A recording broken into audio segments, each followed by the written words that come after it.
So you're thinking about moving here to sunny Florida. Well, stick around. This video is going to go over all the pros and cons of living here in the Sunshine State. That's coming up next.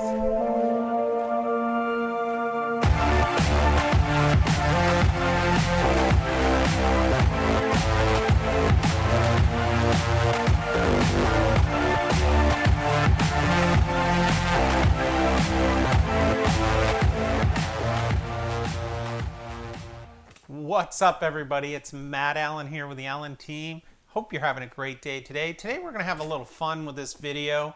We're going to talk about all the pros and cons of living here in Central Florida. I should know I've been here now 19 years. Goodness.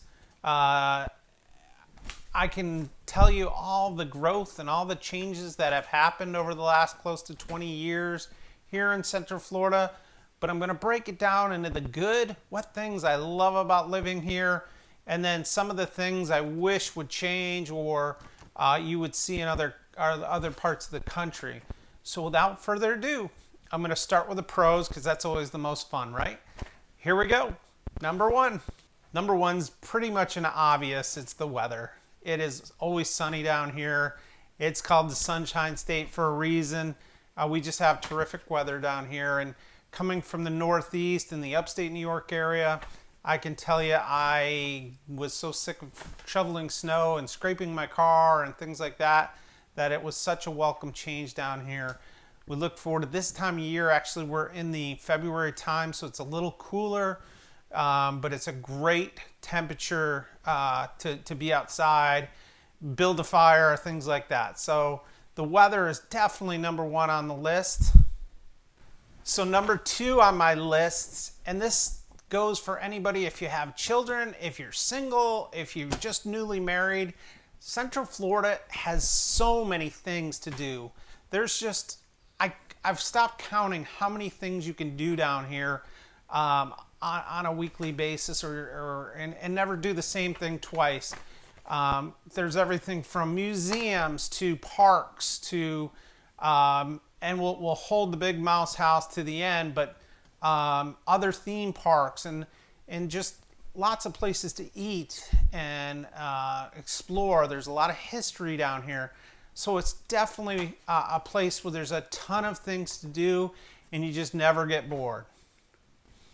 Number three on my list is that it's a reasonable place to live, reasonable cost. Living on the upstate New York area, I lived in the Boston area. Very expensive to live. Cost of living up there is much higher than it is down here. Our home prices are starting to climb, but they're not nearly what they are in the Boston area or New York City or things like that. So it's still reasonable to live here, and that's why we're having a lot of people coming down here from the north, and their money goes a lot farther down here. Okay, so we have Disney down here. Disney World is obviously a world destination down here.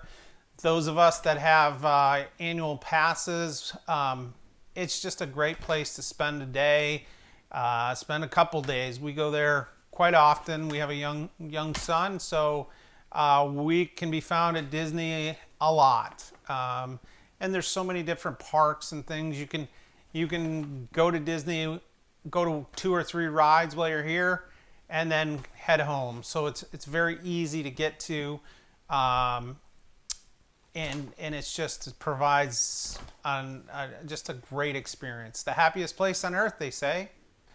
Don't forget, though, we have Universal Studios, we have SeaWorld, we have Legoland just a little ways away. So we are the theme park capital around here. You never run out of things to do. Even if you don't want to go into the park, you have Universal City Walk. You can go into downtown Disney, or what they call Disney Springs now. I keep calling it downtown Disney, but Disney Springs is just a super area just to walk around. And so this is one that is kind of important to us as a family. It's a great place to do a staycation. So there's a lot of resorts around here, a lot of nice hotels. So with me being busy and have to be always showing houses and getting listings and things like that, it's nice to take a weekend and head off to a hotel or a resort in the Central Florida area but still be close in case I have to go do some work or whatnot. And you're in a completely different world. You know, things from lazy rivers to great restaurants, just exclusive hotels and things. It really makes you feel like you're on vacation when you're only 20 minutes from your house. All right, guys, I'm going to switch over to the cons. I know this is the kind of the least desirable thing I want to talk about, but you know, although they're cons, they're not deal breakers if you are deciding to move here. It's just things to be aware of.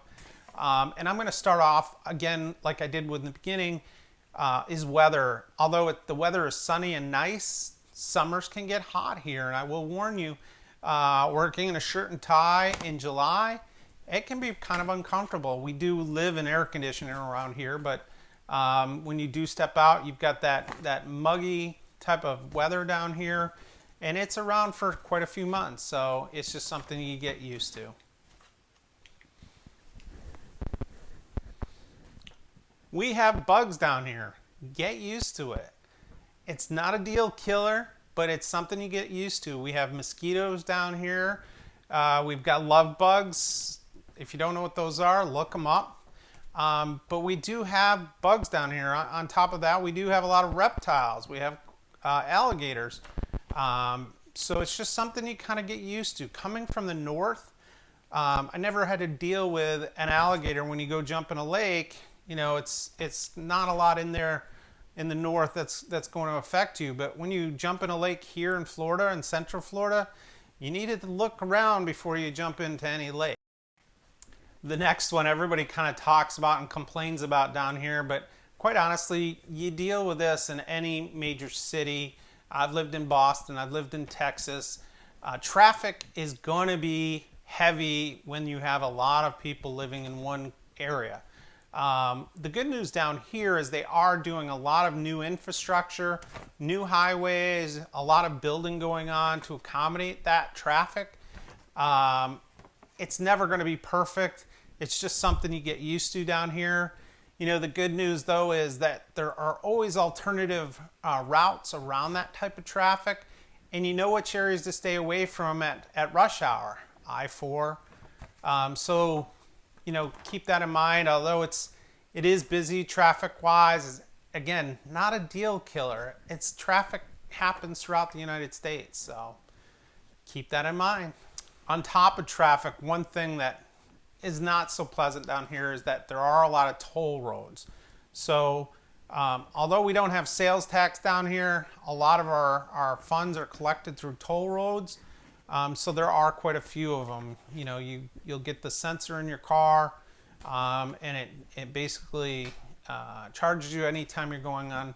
Most of the major highways now have them. So it's a pain, but again, not a deal killer. One thing I do miss, and I will be honest with this, is the change of seasons.